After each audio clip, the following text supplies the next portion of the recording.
Paulo a Timóteo, capítulo 3, versículos 16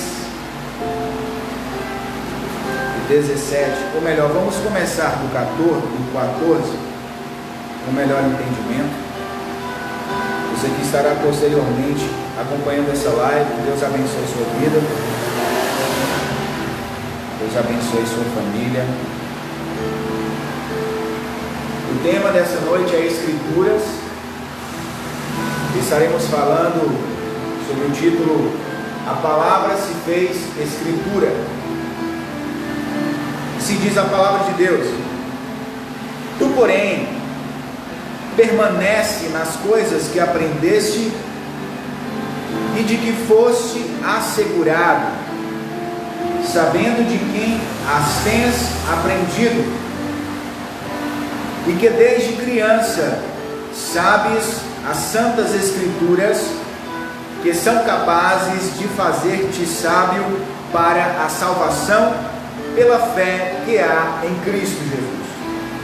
Versículo 16: Toda a Escritura é dada pela inspiração de Deus e é proveitosa para a doutrina, para repreender, para corrigir, para instruir em justiça, para que o homem de Deus seja perfeito e perfeitamente instruído para toda boa obra. Mantenha sua Bíblia aberta, curva a sua cabeça, vamos mais uma vez orar. Espírito Santo do Deus vivo, nessa noite que estamos para ouvir a voz da sua palavra, a palavra que ecoa pela eternidade, a palavra que do nada trouxe tudo que existe à existência, e nós queremos ouvir a sua voz nessa noite. Não queremos sair daqui da mesma forma que entramos, mas que o Senhor possa nos ajudar nessa noite a nos despertar de todo o sono espiritual, de toda a letargia, de tudo aquilo, Senhor, que não vem de Ti. Limpa os nossos olhos nessa noite, ilumina-nos com a luz da Sua palavra, abre os nossos ouvidos para que possamos ouvir. Abençoa-nos com a Sua presença, em nome de Jesus. Amém. Amém. Glória a Deus. Vamos entrar a ouvir a palavra do Senhor. Então, a palavra de Deus, que aqui nos é narrada, foi escrita pelo apóstolo Paulo, e o momento em que Paulo estava escrevendo essa carta não era nada favorável, vamos dizer assim. Paulo estava preso em Roma. Essa era a segunda prisão de Paulo em Roma. Primeiramente, Paulo nós vamos acompanhar no livro de Atos, nos últimos capítulos, vamos ver que Paulo, ele fica ali por 2 anos em uma casa alugada, mas posteriormente Paulo é levado para uma prisão. Nós sabemos que Paulo estava preso por causa do Evangelho, estava sendo perseguido por causa da pregação do Evangelho, e em Roma estava ali Paulo. Nós formos discorrer depois no capítulo 4, ele vai falar que todos o abandonaram. Ele vai falar para Timóteo que ele, em sua primeira defesa, esteve sozinho, ninguém esteve ali com ele. Ele vai dizer que só Lucas, o médico, estava com ele. Paulo escreveu essa carta num momento de solidão física. Um apóstolo que muito fez, um apóstolo que plantou igrejas em diversas cidades, agora estava ali dentro da prisão. Mas como ele bem disse, ele estava preso, mas a palavra de Deus não, pois não existe nada que é capaz de prender a palavra do Senhor. E essa carta aqui foi escrita entre os anos de 64 a 67 depois de Cristo, e foi aí aproximadamente na época em que Paulo foi decapitado em Roma. Nesse momento o imperador era Nero, o tão conhecido Nero, por suas loucuras. Há uma denúncia de que ele colocou fogo em Roma e colocou a culpa dos cristãos, mas as circunstâncias que Paulo escrevia não eram nada fáceis. E ele estava escrevendo a Timóteo, que era o jovem pastor da cidade de Éfeso. Nesse momento Timóteo estava em Éfeso. E Paulo dá algumas instruções para ele, juntamente com 1 Timóteo, 2 Timóteo e Tito, são cartas pastorais. É o apóstolo Paulo dando conselhos aos pastores. Tito estava em Creta, Timóteo estava em Éfeso. E aqui Paulo dá algumas instruções para Timóteo. Ele vai dizer que toda a escritura é inspirada por Deus. Não é só 50% da Bíblia, é 100% da Bíblia. É inspirada por Deus. A Bíblia é a palavra de Deus. E essa palavra, escrituras, que nós vimos aqui, no latim ela deriva da palavra scribere,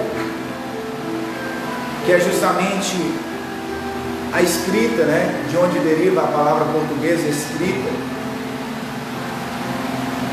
E também tem um sentido de cunhar, tem um sentido de marcar, de registrar, de deixar algo registrado. E é muito interessante. Nós vivemos em uma época onde a palavra do homem é mais valorizada que a palavra de Deus. Vivemos em uma época onde a ciência do homem é mais valorizada que a ciência de Deus, onde a verdade do homem é mais verdade do que a verdade de Deus. O humanismo é o que rege o coração do ser humano. A verdade se tornou algo relativo, segundo a palavra do homem. Mas a verdade de Deus, ela permanece imutável. As escrituras são imutáveis. Também há pessoas que estão nesse momento lutando contra a Bíblia. Existem até pessoas que estão mexendo na Bíblia. Existem pessoas que estão adulterando textos da Bíblia, para que esses textos que estão na Bíblia não confrontem mais o seu pecado. Nós sabemos aí que existem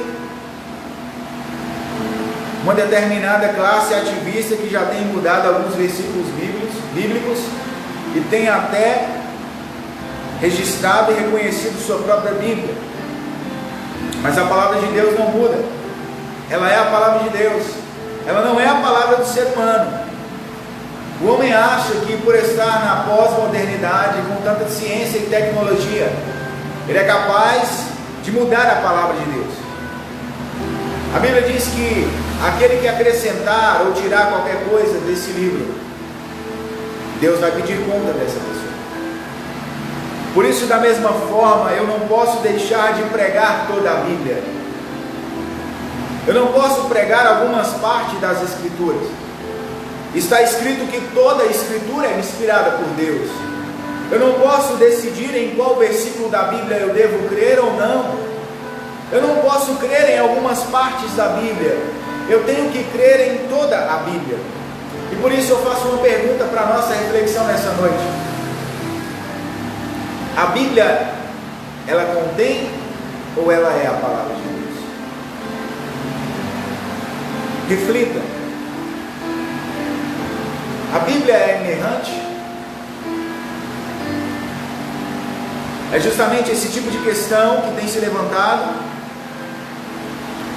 Nós cremos na palavra, cremos que ela é inerrante, que ela é a palavra de Deus, mas infelizmente os ensinos que são propagados em nossa época nos faz questionar a palavra de Deus. Se a Bíblia é realmente confiável, inerrante, se a Bíblia contém erros, e vem o inimigo com as ideologias humanas para colocar em xeque a dúvida, ou melhor, a fé através da dúvida.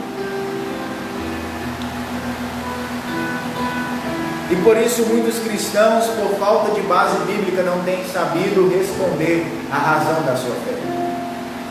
Muitos cristãos têm sido engolidos pelas ideologias do mundo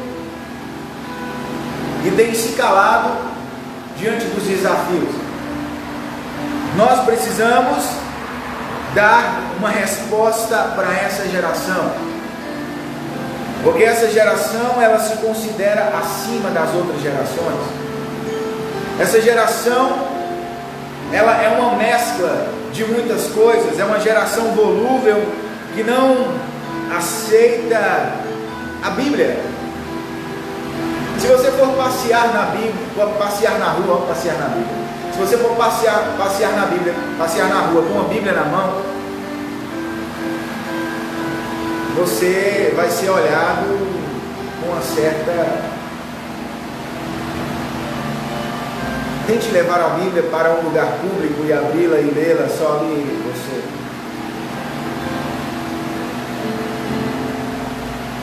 Essa sociedade considera a Bíblia antiquada, ultrapassada.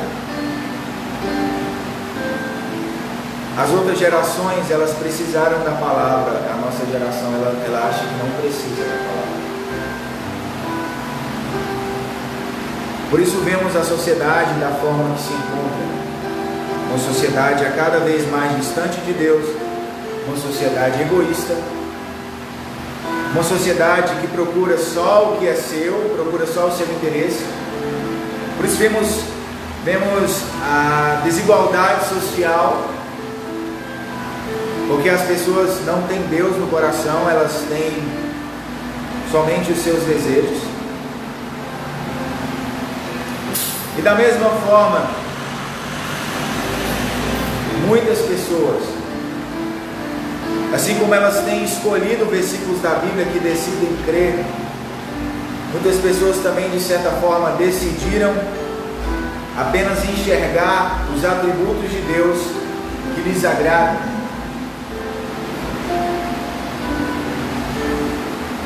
Lembrando que não tem como eu e você enxergar somente um atributo de Deus. Deus, ele é um ser completo.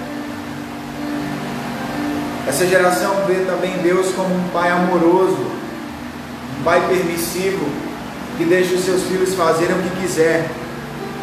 Essa geração só quer reconhecer os atributos de Deus que lhes agrada, o amor, a misericórdia. Mas essa geração também se esquece que Deus é ira, que Deus se ira, que Deus é fogo consumidor. Essa geração se esquece que Deus é justo. Essa geração ela não quer enxergar a Deus da forma que Ele é. Da mesma forma que na vida não existem apenas, vamos dizer assim, não existe na realidade apenas coisas doces para o nosso paladar. Nós encontramos coisas amargas, azedas.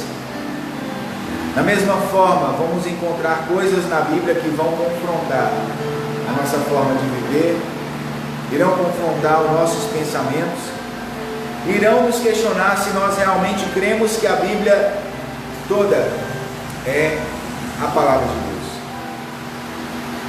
Deus. Certa vez um bibliófilo, a palavra bibliófilo significa um amante de livros, ali perto da sua morte, ele pede aos seus filhos dizendo: eu preciso que vocês me realizem um último desejo antes de eu partir. E ele ali reunindo as forças, as suas últimas forças, disse: eu quero que vocês me tragam o livro. Este homem, ele tinha inúmeros livros na sua biblioteca, obras preciosas. Ele tinha ali livros de Shakespeare, ele tinha ali clássicos da literatura. E os filhos deles traziam um livro e ele falava: não é esse livro. E ele dizendo, continuava: ora, eu quero o livro, traga o meu livro. E os filhos trouxeram tantos livros e o pai falava: não é esse. Até que os filhos disseram: pai, nós não vamos conseguir realizar seu último desejo. E até que ele, quase que dando o último suspiro, diz: ora, vocês conhecem algum outro livro além da Bíblia? Então, às vezes, deixamos de lado algo que Deus deixou escrito para nós. Por isso não conhecemos a Deus da forma que Ele é, porque não lemos a palavra na necessidade. A nossa geração lê muito pouco. Por isso muitos têm preferido ouvir pregações apenas. A mesma fonte que eu fui aqui para preparar essa mensagem é a mesma fonte que você deve ir também todos os dias. A revelação da palavra não está disponível só para os pastores, está disponível para você. A revelação é pela graça. Quem sabe Deus pode te mostrar coisas que nem vai me mostrar na palavra. Quem sabe Deus vai te levar até, vai te dar uma compreensão até maior do que a que eu tenho na palavra. Porque Deus, ele não está sujeito a cargos humanos. Deus está na sua palavra. E nessa noite, eu quero deixar uma frase para a nossa reflexão, que é a seguinte: a mesma palavra que se fez carne, ela também se fez escritura. A mesma palavra que se fez carne, ela se fez escritura. E eu pergunto: você crê na palavra de Deus? Você acredita em toda a palavra de Deus? Quando Deus diz sobre a existência de Jonas, um grande peixe que engoliu um homem, e passou 3 dias e 3 noites na barriga desse peixe, onde Deus transformou esse peixe em embarcação. Um Deus que do nada criou tudo. Algumas vezes vemos alguém perguntando: mas quem criou Deus? Deus é incriado, incapaz de ser concebido pela mente humana. Nem os mais belos anjos que estão ali diante de Deus, eles não conseguem compreender a Deus na totalidade de Deus. Deus é tão grande, mas tão grande que não tem como explicá-lo. Então você acredita na Bíblia? Você realmente crê nela?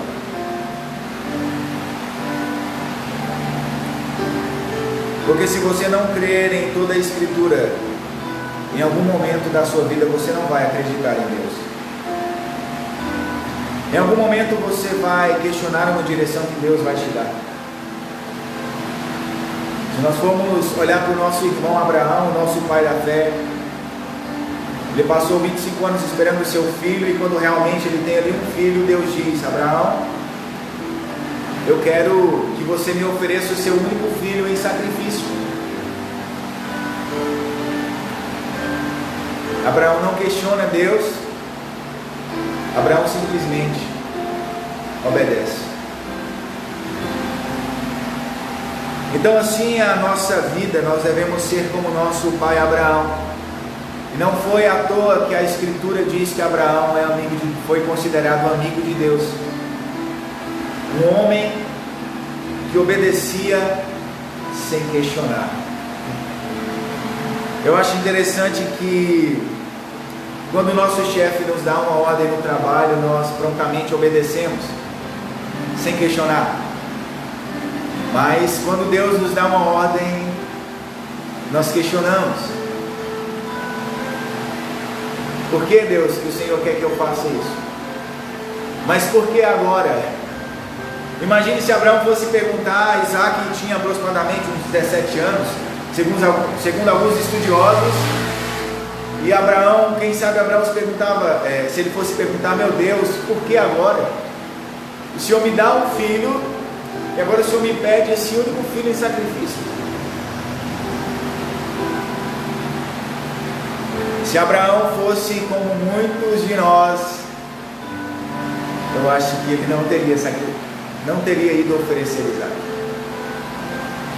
Porque muitas vezes Deus tem pedido a nossa vida por completo, e nós entregamos apenas partes da nossa vida para Deus.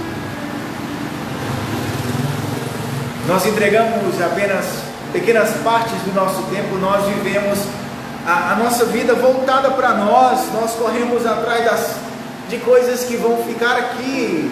E se formos olhar, essa vida por si só, sem uma perspectiva eterna, essa vida ela é inútil. Sem Deus, a vida do homem é inútil. Porque observe só a forma natural que as coisas acontecem.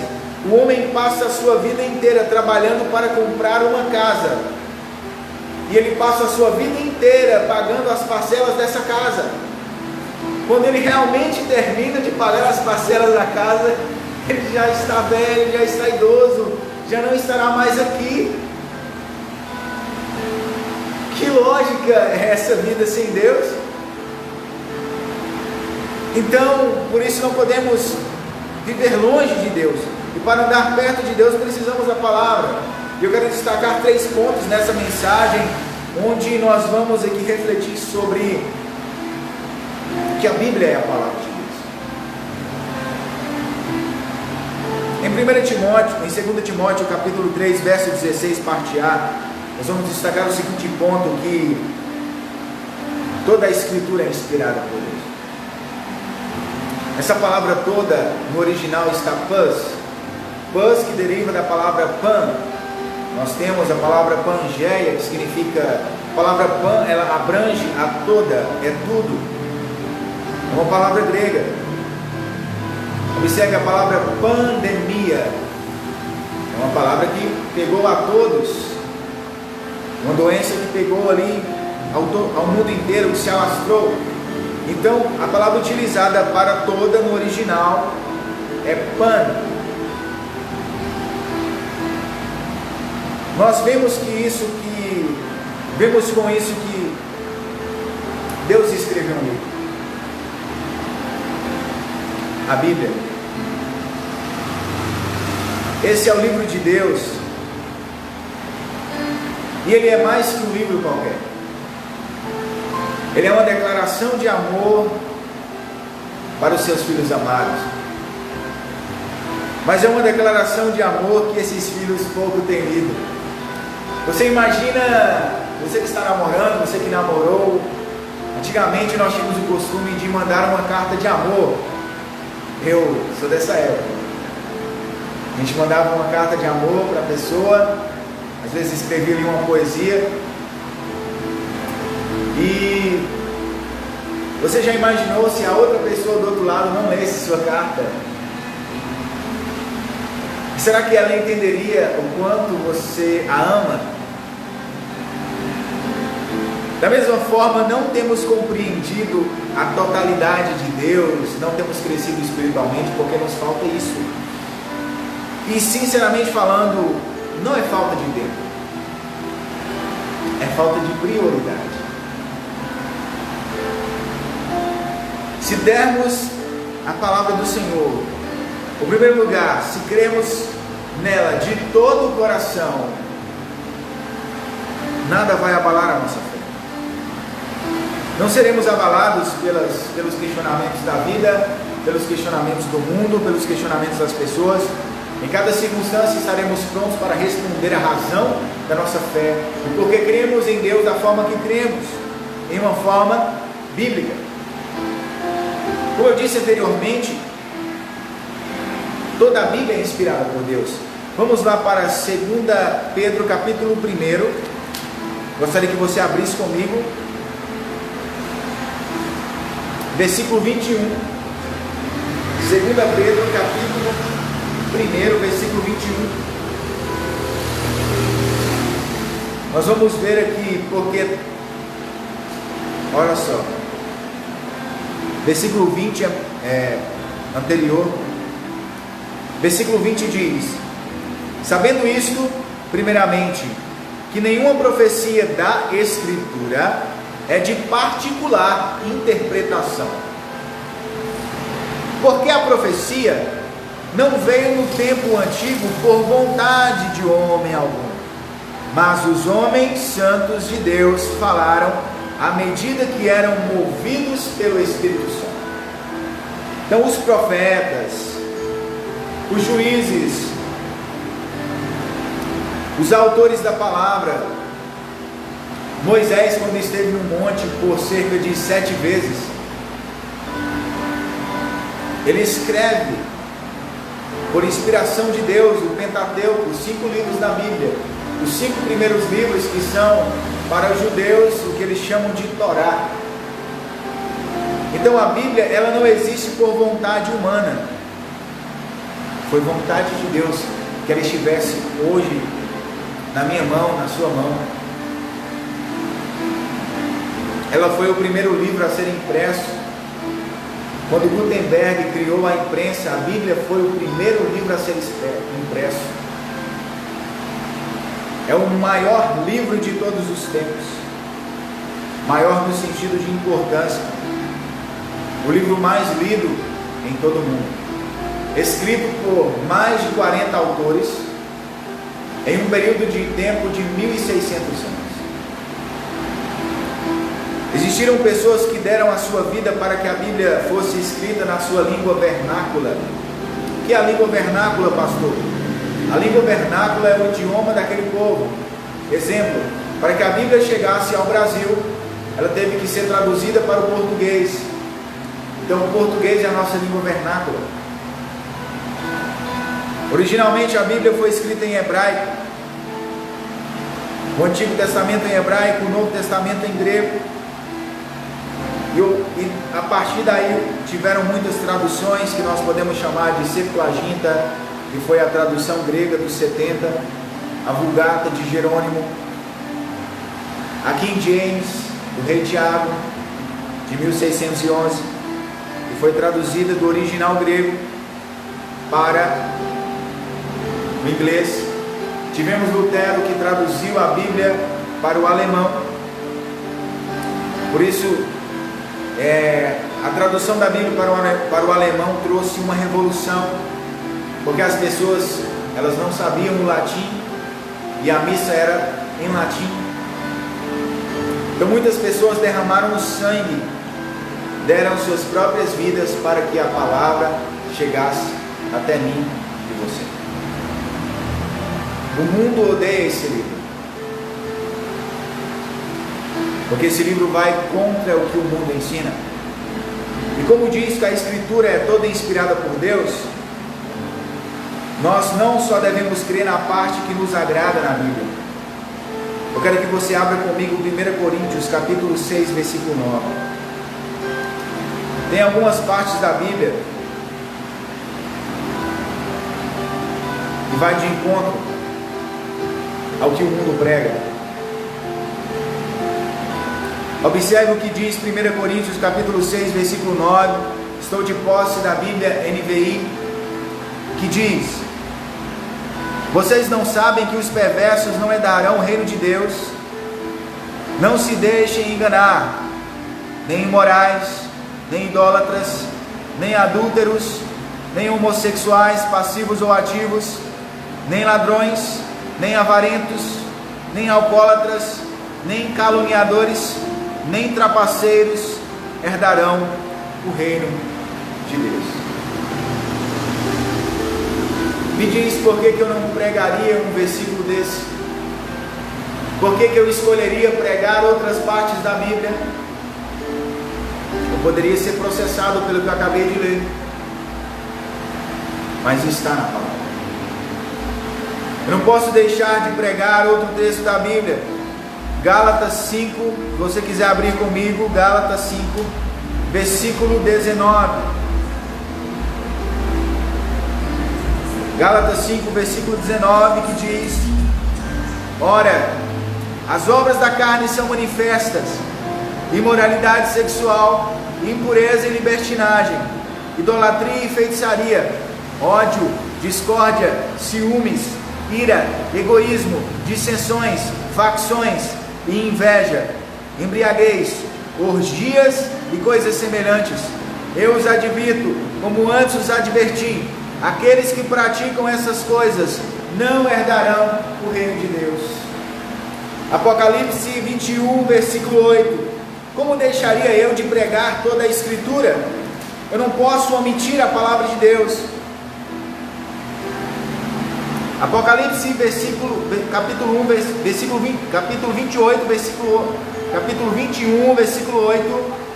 Mas os covardes, os incrédulos, os depravados, os assassinos, os que cometem imoralidade sexual, os que praticam feitiçaria, os idólatras e todos os mentirosos, o lugar deles será no lago de fogo que arde com enxofre.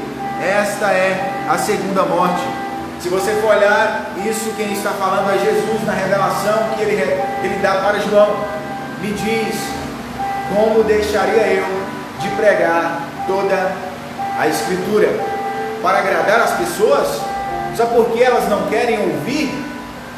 Não estou nem aí para que as pessoas pensam, com toda a educação. A palavra de Deus é a palavra de Deus.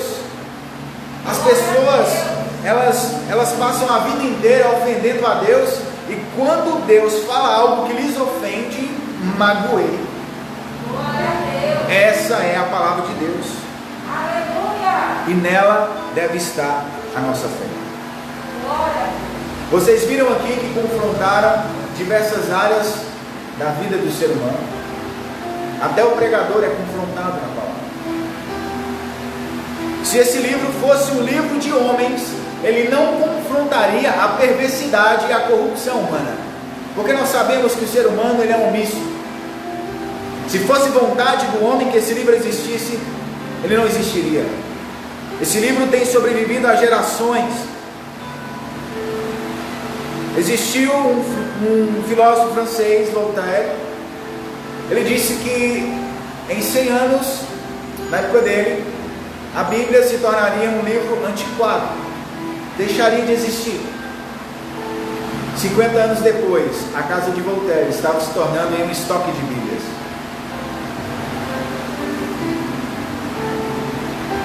Nada vai contra essa palavra. Então creia que toda a Escritura é inspirada por Deus, de Gênesis a Apocalipse. Amém? Segundo ponto dessa mensagem, ela é apta para a educação.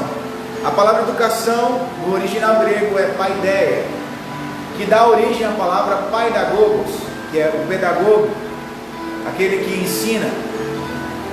E o interessante é que no versículo 16, ele vai dizer que ela é proveitosa para a doutrina. Doutrina é ensinar. É ensinar. A Bíblia é apta para ensinar o ser humano no caminho correto. Ela também é apta para repreender os comportamentos errados do ser humano e mostrar o caminho certo. Ela é apta para corrigir.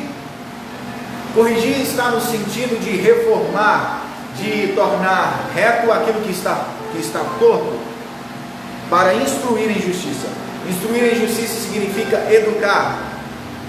Então a palavra de Deus, ela é o manual prático da vida do cristão. A palavra instruir, ela traz o sentido de nutrir com conhecimento. A palavra de Deus, ela dá forma à mente humana, ela dá forma às faculdades humanas. Por que nós fazemos uma faculdade? Para nos especializarmos em uma determinada área de conhecimento. Por isso a palavra de Deus, ela é apta para formar a nossa mente, para moldar a nossa mente, porque você é aquilo que você pensa. Aquilo que você pensa sobre si mesmo é aquilo que você é. Por isso precisamos ter uma mente moldada na palavra de Deus, para que sejamos moldados por Deus.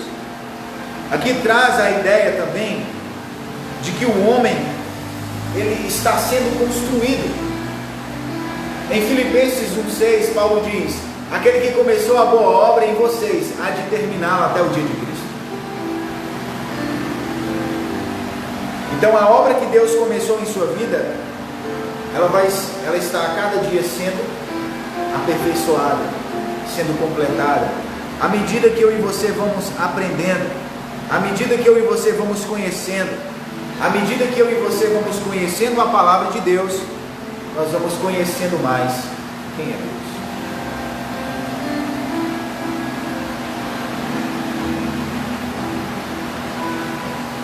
Um outro versículo que eu gostaria de ler é Salmo capítulo 5, versículo 5.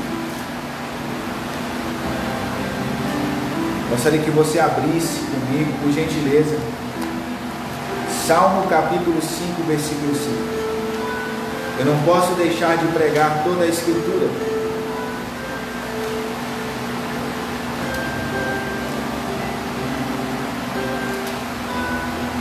As pessoas precisam conhecer quem realmente é Deus.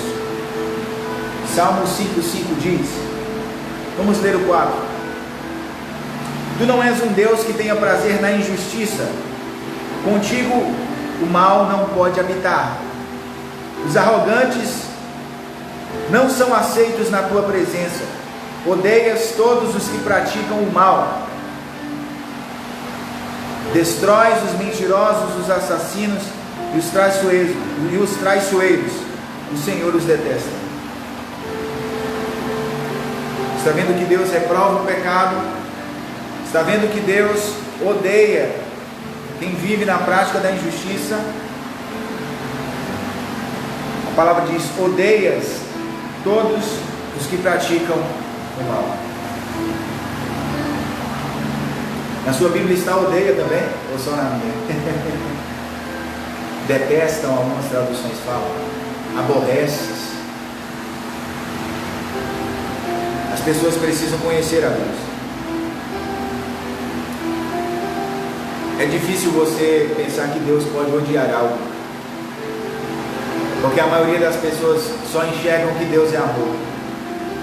Mas Deus reúne em si todos os atributos perfeitos. Por isso precisamos aprender a enxergar a Deus de forma completa e não em algumas partes de Deus. Então essa escritura que eu li, ela é apta para nos ensinar. Ela é apta para nos mostrar o caminho da justiça. A Bíblia é apta para nos mostrar o tipo de vida que Deus requer que nós tenhamos. A Bíblia é o manual prático da vida do cristão. Toda vez quando nós vamos comprar algo, um eletrodoméstico, nós recebemos junto com o produto um manual de instruções. Quando eu e você estávamos prestes a nascer, Deus já tinha deixado para mim e para você um manual. A forma que eu e você devemos viver, a forma que eu e você devemos conduzir os nossos negócios, a forma que devemos nos relacionar com Deus e com as pessoas, a forma que devemos nos relacionar com este mundo. Então vamos nos aprofundar na palavra. E o terceiro e último ponto dessa mensagem, o versículo 17, é para que o homem de Deus seja perfeito.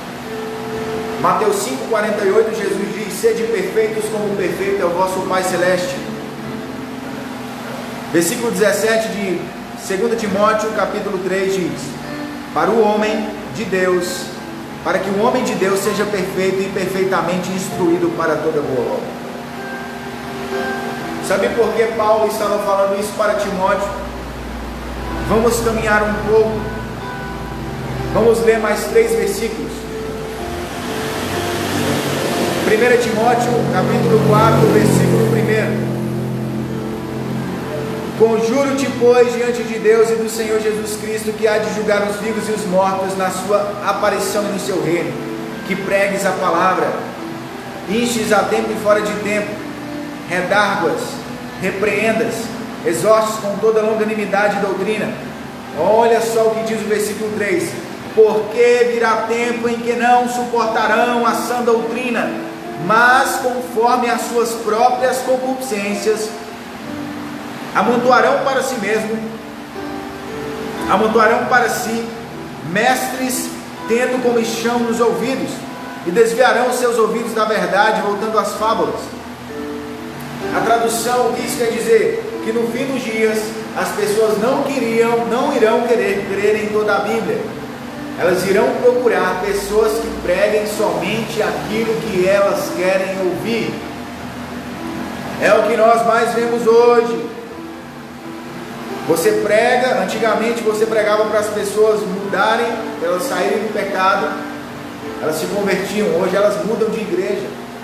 Ela vai procurar uma igreja que pregue aquilo que ela quer escutar. Então, minhas irmãs, meus irmãos, nós estamos sendo construídos Não é à toa que a palavra fala que nós somos pedras vivas, que estamos sendo edificados sobre a rocha, que é Jesus Cristo, a nossa pedra espiritual, o nosso fundamento. Eu vou dizer algo para vocês: permaneçam firmes na fé, permaneçam crendo na Bíblia, não se importem com o que as pessoas vão dizer, se importem com o que Deus vai falar a seu respeito. Não tenha medo com o que os homens pensam, não tenha medo daqueles que matam o corpo e não podem fazer mais nada depois disso. Jesus disse: antes temais aquele que tem poder de lançar tanto o corpo e a alma no inferno. Então, vamos crer em toda a Escritura,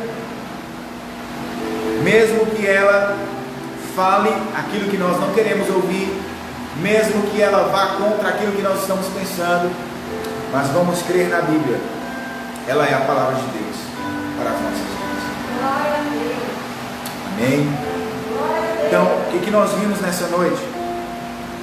Nós vimos que a mesma palavra que se fez carne, ela se fez escritura. Jesus, a palavra se fez carne, ele também se fez escritura. Nós vimos que toda a escritura é inspirada por Deus, não só metade da Bíblia, não só 99,9% da Bíblia é inspirada por Deus, 100% da Bíblia é inspirado, é de inspiração de Deus. Nós vimos que a Bíblia é apta para educar o ser humano, para fazer com que o homem viva na terra a cultura dos céus. E nós vimos também que o homem, que as Escrituras servem para aperfeiçoar o ser humano, para construir o ser humano dia após dia. Então, que fique essa palavra de Deus para a sua vida. Creia na palavra, medite no que foi ouvido nessa noite, examine as Escrituras, porque cuidais ter nelas a vida eterna. Jesus diz: são elas que de mim testificam. Guarda a palavra no seu coração, não deixe que nada tire a palavra do Senhor do seu coração. O salmista diz: guardei a tua palavra no meu coração para não pecar contra ti. Amém? Que Deus abençoe, que Deus te guarde, te livre de todo mal. Senhor, guarda o teu povo, dá uma semana abençoada para o teu povo, que essa palavra venha estar dentro do nosso coração e que o nome de Jesus Cristo seja glorificado em todos os dias da nossa vida, para a glória de Deus. Amém. Vá em paz, que Deus te abençoe.